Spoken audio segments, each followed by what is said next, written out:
Coming up, a conversation with Lawrence Joseph Martinez, Colorado Springs mayoral candidate. This is 6035 Media.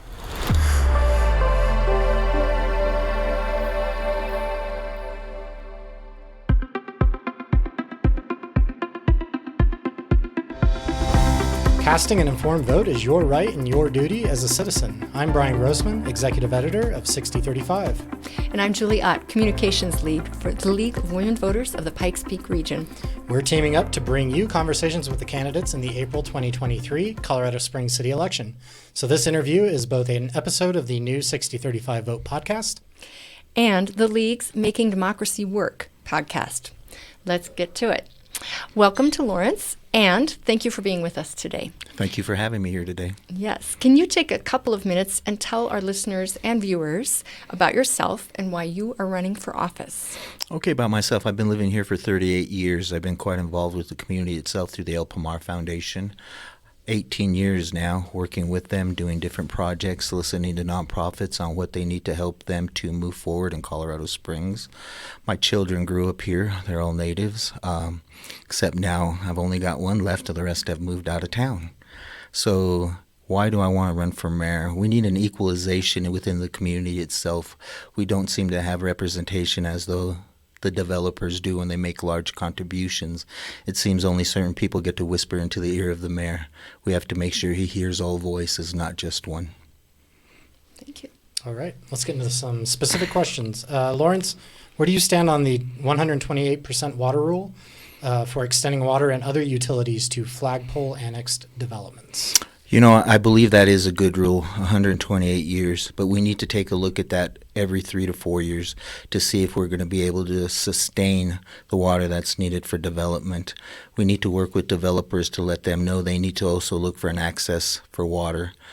We've got a half a cup of water, and if we allow for large developments, we're going to make that a quarter cup of water. We need to make sure they can sustain what they're building. We just can't have them come in, build large developments, then leave without doing what's necessary for us to sustain the water that we do have. And what about the annexation portion of that? How do you feel about how the city goes about annexing property and water being available for those properties? The annexation, we have so much room we still have within Colorado Springs that we can build in. By building outside of the city itself, we're extending our utilities that far out. I believe we should look once again to infill. We shouldn't allow the developers to decide to go someplace where they figure they can build and then build bigger. Mm-hmm. So we need for them to be responsible in where and how they build. Okay, thank you. Julie? Yes, I'm going to ask the second question first, actually, on that annexing topic. Sure. Should the city consider extending water and or other utilities to subdivisions located outside the city that might never be annexed as part of a regional water provider? No, they shouldn't. One of the reasons is our utilities are high enough as it is. If we start delivering utilities to areas outside the city, the people that are going to pay the most are those living within the city. Their prices are going to go up. Their access to what needs to have for them to be able to have growth inward will be limited. Okay, thank you. We do waste a lot of water on landscaping, approximately 78%, whether that's a resort that doesn't fix a broken sprinkler head, for a few days, or perhaps on the city-owned golf course, or a neighbor that plants non-native Kentucky bluegrass. What are your thoughts on how we can do better? We can do better by educating the community on what exactly we're wasting water on. Mm-hmm. We need to teach them exactly what kind of plants they need to put, what kind of grass they have to have. We can teach them how to zero-scape and let them make decisions of what they want to put down. But we also need to increase the fines for those who decide, hey, it's all right. I'm well off. I can afford to pay for water. That's not equalization. So we need to look at policing areas that we know are overuse in water. Thanks. Bryan? Here's a private property rights question. Where do you stand on accessory dwelling units being allowed in single-family residential areas? So we do have to build. We have to have places for people to live. If the area is large enough and you have the ability to accommodate another part of a housing for where you live, I think it should be allowed. You bought the property. It's your right to do what you want with it. But make sure you're doing it in the right kind of way. Just to clarify that, you said if it's large enough, who would determine That's sort of relative, right? Is that up to the city to decide? Is that up to HOAs? Who makes that decision? I'd say it'd be up to the city because they're going to be responsible for what's put onto that property. We've got to make sure it's large enough that they can accommodate whatever building they're going to put there. Mm-hmm. So because you got to go and put in for paperwork to do what you need to do, they can take a look and make sure you've got the right amount of land. So you would be okay with the city setting parameters? Yes, the for, city setting for building parameters. ADUs. Okay. Yes. All right. Thank you, Julie.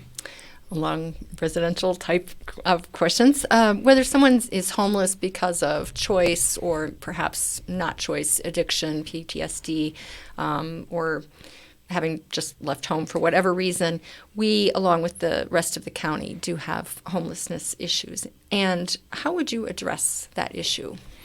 Okay, we've really got to change the way we work with homelessness. A lot of nonprofits here have seemed to turn homelessness into a business. We've got so many that are here, and let's just use an example. Springs Rescue Mission in 2020 spent over $4 million in wages. They only put out $3.25 in services. Well, if you take a look at that, my goodness, that's like a business. You're making a better profit than some of the private businesses. So we need to take a look and bring them all together. At one time, El Pomar had a program in which they were going to do a campus, and it didn't work out because of the fact that people didn't want it in their backyard. They wanted more money for their property. El Pomar gave them the notice and said, you know what, you guys come up with it, but we only need one CEO. We don't need so many. If you take a look at all the millions of dollars that they've been provided out east, we should already have apartment complexes. We should have a campus in where they can go to and get everything from medical services to education, be allowed even to fix their cars so they have mobilization to get jobs.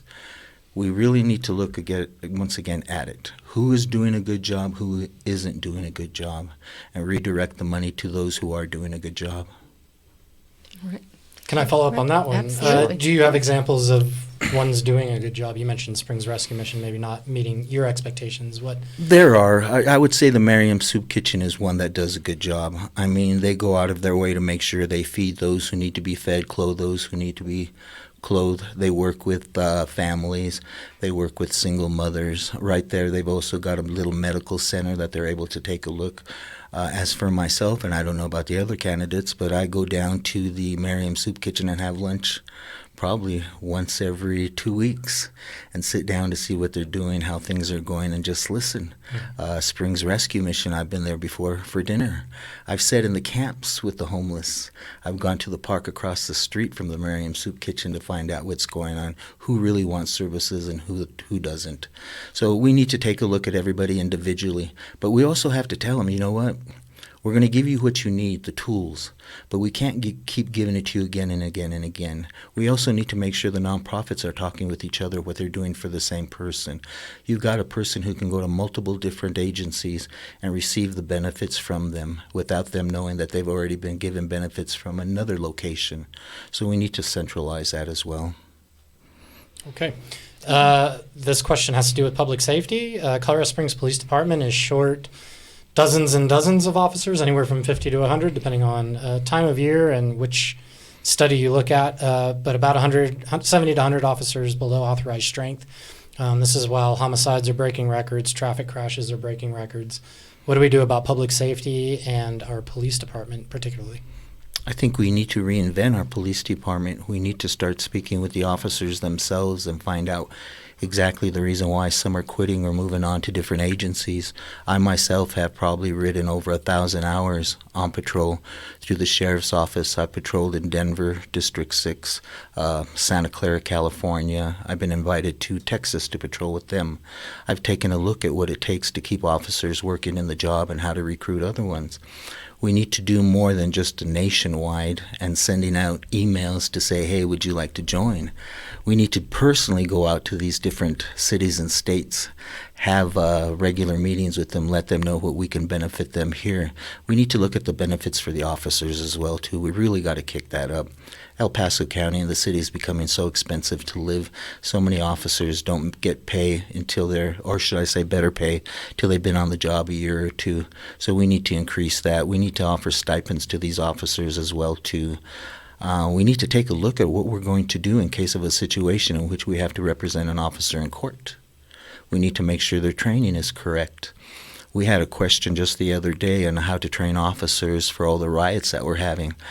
I've seen riots. I don't believe we really had a riot here in Colorado Springs. We've had people that are disenfranchised, but we need to have better communications within the community. I believe if we build stronger bonds between the police department and the community, we'll be able to bring on other officers. But we also need to look at having academies, maybe in 2 different buildings simultaneously instead of just one academy at a time.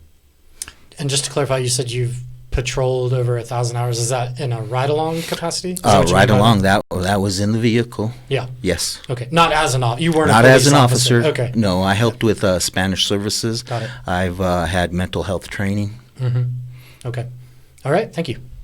Julie. All right, next question. What are your thoughts on moving spring municipal elections here in Colorado Springs to the fall? This could help, in theory, improve minority voter turnout and save the city approximately $600,000 for its elections. I think that's a great idea. Why would you want to print a piece of paper multiple times and send it out multiple times? Let's save a couple of dollars. Isn't that the thing we really truly have to do? I believe by switching it, we'll get more interest within itself. It's incredible when you look at the presidential race and all those that voted. Then you begin to take a look, let's say the county commissioner's race, and then you see a decline. And then for the mayor's race, it's almost as though people are disinterested. They just don't get the information. Gone are the days where you'll do a debate and it'll be recorded live and put out. Now everything is podcasted, so we need to go back to where they can see it as it's happening. A lot of people these days, they'll flip onto YouTube and they'll get onto a podcast and they'll watch it for maybe 2 minutes and flip back to YouTube. So, yeah, we need to switch it. We need to put everything on one piece of paper and not continuously bombard the community with different situations. Can I ask about affordable housing? Oh, Is that to me? Okay. So how would you address the city's affordable housing crisis? Okay, look, you're a developer. You can build a $40 million apartment complex downtown. You can build a complex in Southeast. Let's use that as an example. Southeast is hurting very much so for affordable housing. When the rents began to go up, you saw those who were living up north come further down south. And those who were there down south moved even further down south to Southeast, where an apartment, a 1-bedroom, is $1,100. That doesn't include utilities. A 2-bedroom is $1,500, and the 1-bedroom is about 575 square feet. Well, a 2-bedroom is only 800 square feet. Once again, if you're going to build in an area where we know you're going to make money, we don't expect you to take a loss, but build something where somebody else has to live. They're not going to lose. They're going to have land. They're going to have the building. They're still going to make money on the rents that they get. So let's make sure that they're not the ones who dictate where they're going to build. We need to dictate where they're going to build. We also need to make sure when they do build that, I hate to say it because the word rent cap seems to be a bad word, but we truly need to do that. There's so many people who are barely surviving now, who after their rent can no longer afford to pay insurance on their vehicles, so they're driving without insurance. They've got no money to feed their kids. As you know, SNAP benefits were reduced for this month, so an average four-person family used to receive about $125 a month. Then during the pandemic, they were able to get $800 a month. This was the first time in a long time kids were able to eat, especially healthy. Now we're switching it back to the old system of $105. And because rents are so high, you're going to have kids once again having sugary cereal for breakfast, bologna sandwiches for dinner. We really got to change that, and affordable housing can change that because that allows these people to save money and be able to use it either toward groceries or their other expenses. Okay, thank you. Julie? Yes. What are your thoughts on raising city council pay? Higher, specifically, obviously, raising, and that might be inclusive of others who don't have the ability to serve currently. Raise the pay. Well, you know what? We've tried that multiple times and asked the citizens, and each time they said no. Would I raise the pay? I don't know, because sometimes you got to make sure that the persons who come into city council has the ability to sustain themselves, and most of the people on city council are retired military. I do believe we should at least double what it is now to make it at least $13,000 a year. That would help a person. As far as raising it so high to make it $40,000, $50,000, we're already over the budget that we have. So how in the world are we going to start paying these larger amounts? And does that change anything from the lifetime politicians who will run again anyway? And just to make clear for people who are watching and listening who don't know what city councils, you said double to $13,000. They make $6,250 a year right now. That's current pay. So another money question. If you were elected mayor, do you foresee asking the voters for any increased fees or taxes? No, I think what we need to do is take a look at what we're doing in-house. Are we overpaying certain people for services? We also need to look to the private companies to see if they can do contracts at a cheaper price than what we do. As an example, the last utility CEO was making over $500,000 a year. That's just incredible. I mean, there's enough intelligent people who would probably do it for $250,000. That's just a bit much. So let's see what the budget does, see how we can trim it, and then see what we need to ask from the citizens themselves. Let's make sure that we're not going to overtax, because what we tax the poor, we tax the rich. So we need to do a balance on that. Okay. Julie, did you have any other questions? I am done with my questions. All right, Thank you. Lawrence, those are all the specific questions. Maybe you could take just a couple minutes to close us out and remind voters why they should vote for you. We need to replace the lifetime politicians. We've got so many politicians who wear different badges. I was a Boy Scout. Many of us were overachievers. We wanted those patches on that shirt. And that's all they're doing is putting on another patch. Many of them will tell you what they're doing and how they did it and why you should make them mayor. Then they tell you they can fix the problems that they were addressing when they first ran. I hate to burst their bubble. We still have the same problems. They haven't addressed anything. Then they let us know that, I did this, I did that, and I was able to make the community better. Well, you should have. You were being paid for it. Isn't that the whole reason why you ran? Persons like myself, I volunteer what I do. Either through the El Pomar programs I do. I go within the community itself to take a look at where our problems are. If you really want to see a neighborhood, walk through the neighborhood. You can tell who has money to be able to keep the lights on, how their property is doing, how old their car is doing. A mayor should be able to do that. A mayor should also have an open door policy where you can knock on that door, or at least do a podcast once a month for a couple of hours, have people call in with direct questions and answer them. You can't keep telling them, well, come and see this person, but you're the mayor. You're the one who dictates what the other person does. So I think we need to be more community-orientated. The mayor should really be going out to different areas and mixing with community events. Mayor should also be going down to the food banks to take a look what's inside the food banks, to see who needs what and why they need it. He also needs to go and see what the apartment complexes are. I'll give a story here. Tom Strand, I told Tom, there's real serious problems with the bus system. I wrote the bus system for a year to see how actually hard it is to go from one side of town to the other. So Tom came out, and Tom tells me, we can get a bus and they'll pick us up. I said, no. They're going to bring us the cleanest bus with the nicest driver. So I said, no, Tom, you're going to meet me over there off of Circle and Fountain. We're going to take the number 1 bus. You're going to take a look at the different conditions that are the bus itself. So we got on the bus. He was amazed how dirty the bus was, even though we're paying people to keep them clean, the contracts with that. He was not very happy with the way the drivers interacted. So we went into the bus stop itself downtown. And I told him, let's take a look at the situation. We took a look at the men's room. It was just totally destroyed with no interest at all to fix it. Funny story of that. There they have a button, an emergency button. And Tom went up to it and he says, I'm going to press it. I said, oh, no, Tom, don't press it. Tom says, yes, I am. He pressed it. The guard comes out and tells him like this, hey, stop screwing around with that button, instead of asking, what is the emergency, right? And he was stunned at that. So I'm very glad about him for that. Wayne Williams as well, too. Wayne and I have great conversations on what we need to do for the city itself. He does allow me to speak with him in person instead of email or on all the other stuff, which is really hard because I'm before the county commissioners quite a bit, and I present to them ideas, solutions, and things we need to do to help correct, because Southeast is in District 5, Cammie Bremer's district. district. It's incredible when I go over there and I ask for conversation, and the only thing they do is, Mr. Martinez, your 3 minutes are almost up, wrap it up. No conversation. Lungalis is bad about that. The gentleman won't talk to me about what needs to be done, but yet he wants to be mayor. If I can't talk to him, and I've known him since he ran for city council and lost, what makes other people think that he's going to talk to them? Then the second problem is he's still in office. He still has 2 years he has to serve, but yet he's running for mayor, but he hasn't made anything to do with, if he wins, then all of a sudden they're going to have to find another person. If he doesn't win, he still has a job. Okay, if you worked for me and you went across the street to another business, put in your application and talked to them, then you came back to me and said, oh, don't worry. If they don't hire me, I'm going to still be here. Hey, man, you know what? Make sure they hire you because I don't want you.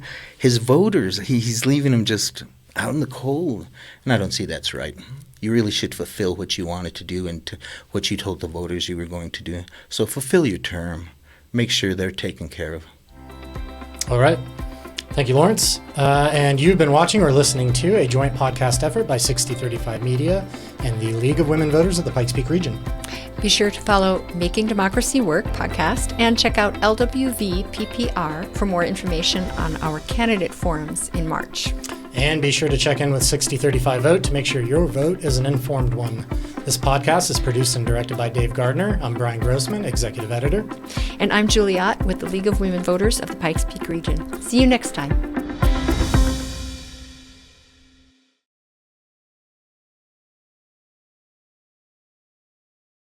Hi, I'm Dave Gardner. And I'm Nick Raven. We're the podcast producers here at 6035 Media. 6035 Vote is just one of a growing family of hyperlocal podcasts that we're creating.